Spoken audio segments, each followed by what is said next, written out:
And welcome back, ladies and gentlemen, to another episode of Grade A Power Plays.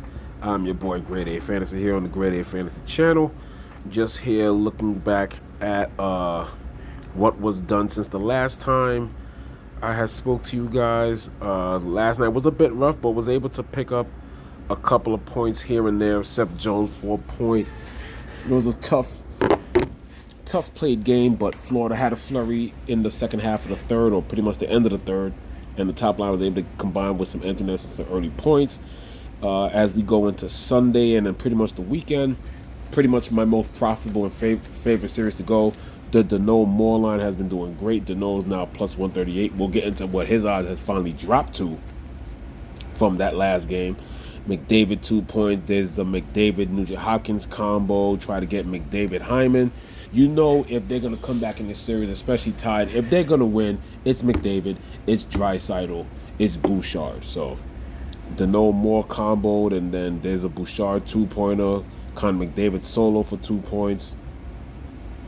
And then as we went from the other time before, Draisaitl, McDavid for 2 points, Draisaitl single Trevor Moore by himself, Draisaitl recorded a power play point.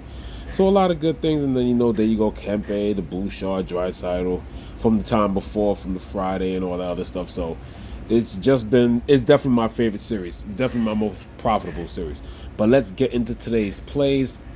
We'll start off with, which is probably going to be the most exciting sweat so far, the playoffs. They finally gave all three of these people a market. I think they finally gave Martinook the market game 4. No, I think it was game 5 if I'm not mistaken. But yeah, if you take now, we still have to wait and see if they do combine these three together. But this line 3, even though they do get that top line, like I said, no Jack Hughes, but the way they play defense and turn over the puck, they were definitely more shot heavy at home than they were on the road. And of course, like certain teams, there's always certain people that's on the ice for potential, what they anticipate empty net situations. For the Capitals is always OV. For like Winnipeg, you always see like every now and then you might get the second and third line, but it's normally like Scheifele on the ice with Morrissey and Connor, sometimes with other two defensive people, just in case they catch it at the right time. Empty net Florida, you normally have like Barkov and Reinhardt with a combination of other people. Who else is a constant empty net setup? I think Toronto, you normally see like Matthews and stuff like that for empty net situation. But yeah, with these guys here, you normally have a defensive stalwart in Martinook and Staal. The only thing risky about this parlay is the fact that Staal does not have a point. And I think in the entire series, Jordan Staal probably has 5, maybe 6 shots on goal. So hopefully this might be the one where he breaks out in the closeout game. I don't really have much to look at. There are some interesting shots on goal. Of course, I got all these people singled, whatever, because they're great plus odds. All of them are great plus odds. Plus 134 is the lowest out of the 3 of them. It's just that right now, from the way the game started, if they do the same thing that they did, then Staal and Martinook would be together. I'm waiting to see who is like left on the line, but I'm fine with leaving those 3 there like that, and I'll still combine them. But if it stays like how it is now, Jordan Staal, Martinook, and Carrier's on the right side, then I'll just combo Staal and Martinook just to see if I can get that combo, and then let Stankoven rock on or whatever by himself. But on the other side of that game, like I said, avoiding elimination, you can get some generation shots on goal. As they were at home, Jersey had trouble generating. Like I said, when in the 2 games that they were at home, only scored 2 goals. But they were able to generate some shots. Frederick Anderson was able to save 26 and 27, 26 and then 37 shots. So shot on goal props are intact. I would think with the elimination factor, the 3 people you should be able to look at from their side. I'm pretty sure Nosen will be interesting.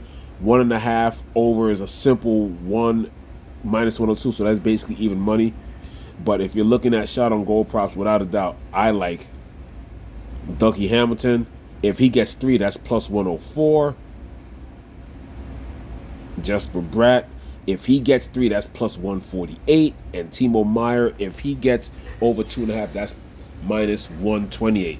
So nobody on Jersey is set at 3. In all these games, Timo Meier has been absolutely chucking the puck. From game 1 till now, 2 shots on goal, 6 misses. In game 2, Timo Meier had 5 and 5. Going back home in Jersey when they got their first win, Timo was able to generate 3 shots on goal with 4 misses. And then in the last game, 3 and 3. So, I mean, it looks viable that he can get that. The only thing that sucks about it is that his shot prop isn't plus money like how Jesper Bratt and Dougie Hamilton's is. And like I said, you're asking for 3 from a team on. Those are the main 3 right there. So their main shot props plus maybe a mini ladder is viable. It definitely does seem profitable there. As we go to the next game, what's funny is this is the first time I'm not really recommending anything, which is kind of weird because my top 2 series that I have been betting on has been the 2 series in the West, Minnesota, Vegas, and then Edmonton, LA. I really only have any interest in the 7:30 game. For the 7 o'clock game, it is viable in the Toronto closeout that they definitely play a big role. I mean, pretty much one of the most profitable combos in the season. But when it's looked at through, more analyzing eyes, you're not getting much with Marner and Matthews, right? Even if you do it with one of them as an assist. I mean, it might help if you get but obviously the assist thing is to give Marner the assist and then maybe Matthews a point, but that's not really going to do much anyway. So obviously 2 and 2. But when I look at this series, the game that they scored 2 points each, because they haven't scored 2 since. And some games they don't score or one might score. It was game 1 when Ottawa gave up 6 crazy penalties and then had a whole bunch of other penalties to end up with over. I mean, obviously you get boosted 10 minutes with, fighting and stuff like that. But regular short-handed power plays with just penalty committing, 6. They haven't committed that many since. They had a game with 2, then 4 or whatever, and then Ottawa is more in the game. So I don't know how it's gonna go. If anything, obviously at home, the way they're playing, I'm actually more comfortable this game, even though the odds aren't great. But yes, I would still try it. Marner, Matthews, 2 points each. But yeah, their power play has totally carried them in the series. So those main 4 right there, obviously the odds aren't great. They know, if anything, you're hoping for Matthew Nyes or John Tavares hookup, if anything. But when it comes to the points, after that first game, yeah, they've been scoring, but like I said, betting wise, it doesn't do us any good with their odds. So for me personally, Toronto power play stacks, if you want, you can jump on the 2 points for Marner Matthews, which is pretty decent. Plus 254. What's crazy is I was getting better 2-point odds the last couple times, as you can see when I was doing the McDavid and Draisaitl thing. That's even crazier. But it's more, to me, it's more like a stay away. Unless you're jumping on that second line with Tavares and Nylander, or picking any of the lower line guys to go against, if you're doing an Ekman Larson or Max Domi point, if you're doing that. But for me, this is a stay away. Also, Minnesota, Vegas. The reason why I'm staying away from this game for the first time, they were finally able to keep Minnesota 1 off the board, and they did it on the road, surprisingly. Even though Minnesota 1 did kind of generate really well, it wasn't any crazy chances because Ek had 4 shots on goal, and then after that it's Bodie with 3. Bodie has been rocking 4, 5, and 6 all series, so it seems to be a tighter play game with, now with the last couple of games, especially the way that last one played out. Unless you're getting power play odds with Vegas, you had a lot of lower line. You had a lot of lower line players take advantage of opportunities, and there was a lot of fluky goals in there. I mean, that could just be just one thing, But if anything, once again, this surprisingly, because I'm focusing on 2 other games, surprisingly, this could be a stay away. Carolina is definitely not my favorite game, but the only thing that excites me is the odds and how well that line 3 has been playing. Other than that, I'm leaving that alone. I think Markstrom has played a great series. I think getting Jonas Siegenthaler back definitely helps, even though he's not going to be able to be paired against, lines that they would want to shut down. I mean, he's going to get a piece of line 1. He's going to get a piece of Carolina 2. But I think that that's not something that I'm looking forward to. But shots on goal is definitely, when it comes to shot on goal, my favorite game would be, actually, surprisingly, it would be the Jersey-Carolina game, and then LA-Edmonton. Obviously, more at risk. If Jersey loses, the series is over. Any team loses in the other game, they just move back to the other city to get ready for Game 6.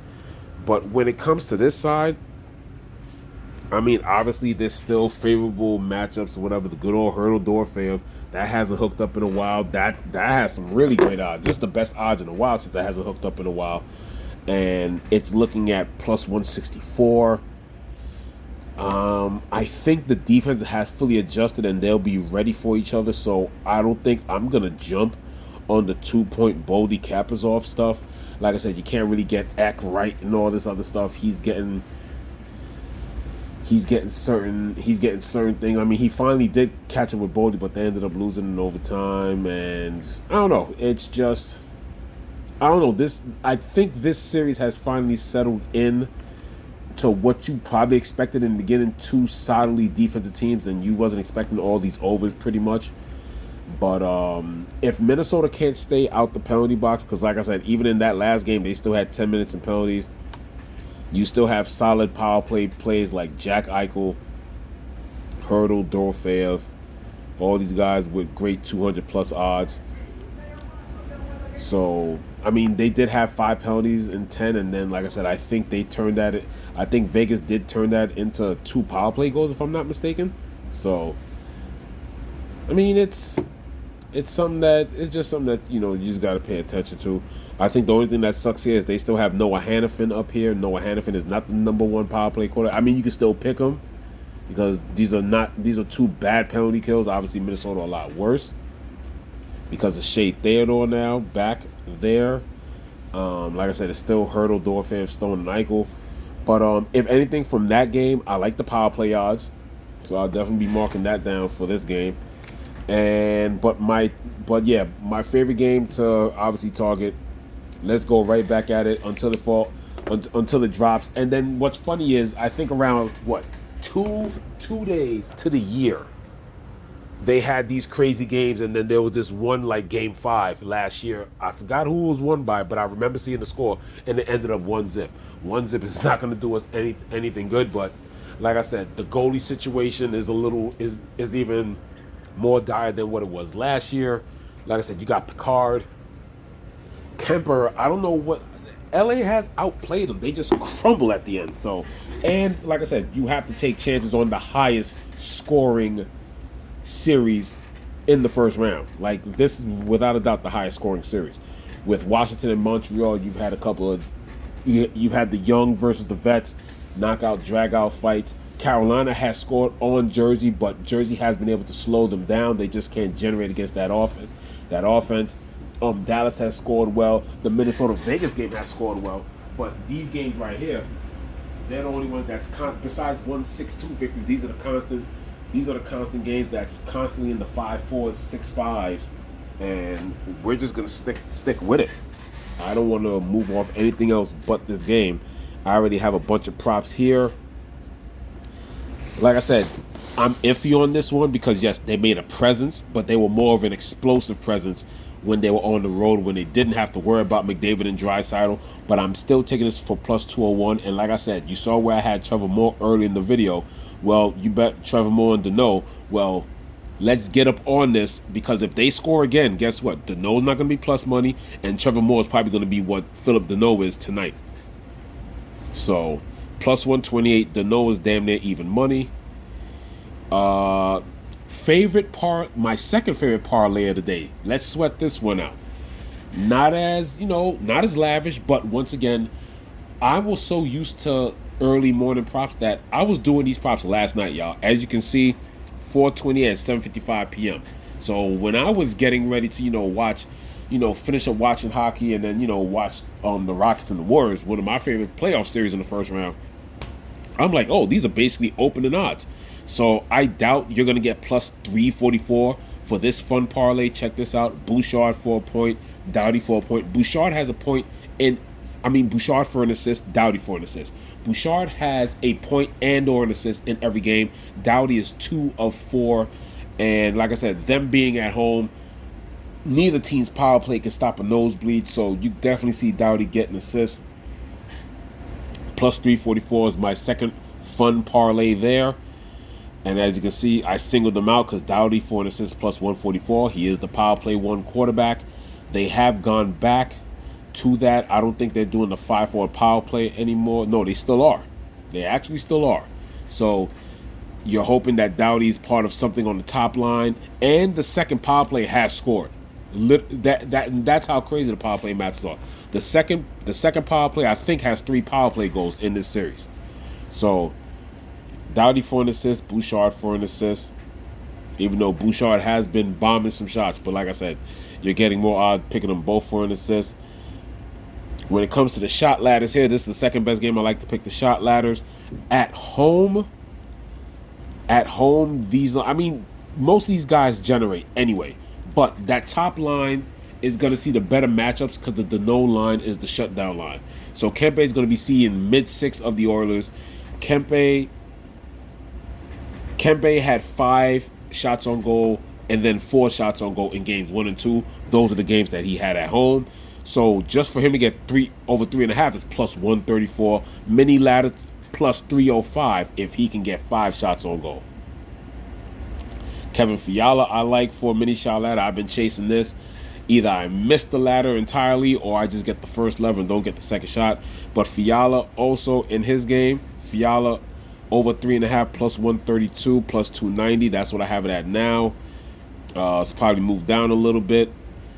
In those opening games, Fiala, I think, hit on one and then missed on one, had 7 and 2 shots, and I think he had 2 and 3. That was the one that I missed. And then once again, this time they gave a higher ladder to Kuzmenko, plus 250 for 3 shots. Kuzmenko had 5 and 4 in games 1 and 2. So, he had 5 and 4 in 1 and 2. Kempe had 3 and 8 in games 1 and 2. I misspoke on that one. So Kuzmenko definitely seeing the better matchup, who will have opportunity because we actually had a sweat. Remember, we actually had a sweat of plus 100 that actually got to plus 102 or plus 108. If you remember one of my videos, we hit the 2. We just couldn't get the 3, or it was one of those they didn't allow us to get the 3. They didn't mark him up that high. So yes, LA1 will be seeing mid-6. So definitely be looking for the combinations there. But Kuzmenko for 2 shots minus 128, mini ladder plus 250, and then of course good old Byfield of Fiala plus 122. Still decent odds. Remember, we started this series getting this in the 146s and 130s, so still getting that there. And then also when I was marking up some things, power play points, it's almost like free money. I'm still taking these at plus 100 because, like, stacking these things together, every time you get a power play, you're just stacking these 3 together. Obviously, the better odds are on LA, as you can see there. If anything, you're rooting for anything from a power play point from Kopitar down, especially Bouchard. I still love, my eyes open when I saw Bouchard at 250. Power play points on FanDuel do not move. Only the person gets taken off. So these will be here by the time puck drops. So no need to rush on those right away. And on top of that, when it comes to the point combos, yes, I already have Byfield, Fiala. Yes, I already have Phil Dano and Trevor Moore. They still don't have LaFerriere and Fogle, which sucks. But like I said, seeing the better matchup, Kempe and Kuzmenko plus 118, and then you got Kopitar, Kuzmenko plus 141. I did it that way, just like how I did the Verhaeghe Barkov thing yesterday. I didn't do Barkov and Reinhardt because he wasn't going to get any money, because it was basically something like this. You put Kempe and Kopitar together, it's sniffing even money. Sniffing.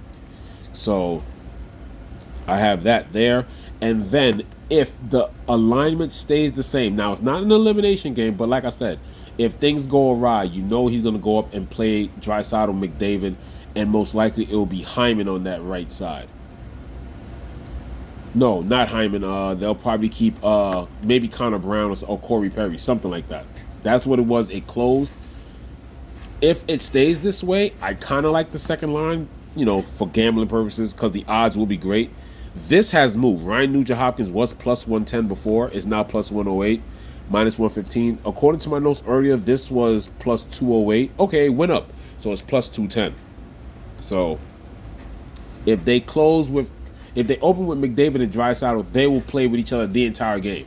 If McDavid doesn't start with Draisaitl, it's most likely going to be Connor, McDavid, Hyman, and Corey Perry, while Draisaitl plays most likely maybe in between Evander Kane and Nugent-Hopkins. So we'll see how that works out. But like I said, still some morning skates still to be combined with and to be confirmed. And if I last saw, still goalie's not confirmed yet, so definitely no. Only thing most likely is Anthony Stolarz to close out the series. Kochetkov has been confirmed. That's Carolina's line. Let's see if they have anything. No, there's still no line confirmation. Like I said, Staal, Martinook, and Stankoven on the same line together, I'll even be more excited, but I'll still be excited more because once I see the confirmation, Staal and Martinook will be the pairing if it stays that way and they keep Logan on the bottom line. That is the episode. Thank you for tuning in once again. Let's make some money tonight. A lot of great hockey. A lot of even some great NBA playoffs tonight. Knicks trying to close out the series. Carolina trying to close out their series in the NHL. A lot of good stuff on tonight. Enjoy the games. This is your boy Grade A Fantasy with another episode of Grade A Power Plays NHL Playoff Stanley Cup Edition. Thank you for tuning in. Please like, subscribe, share the picks, and I'm signing off.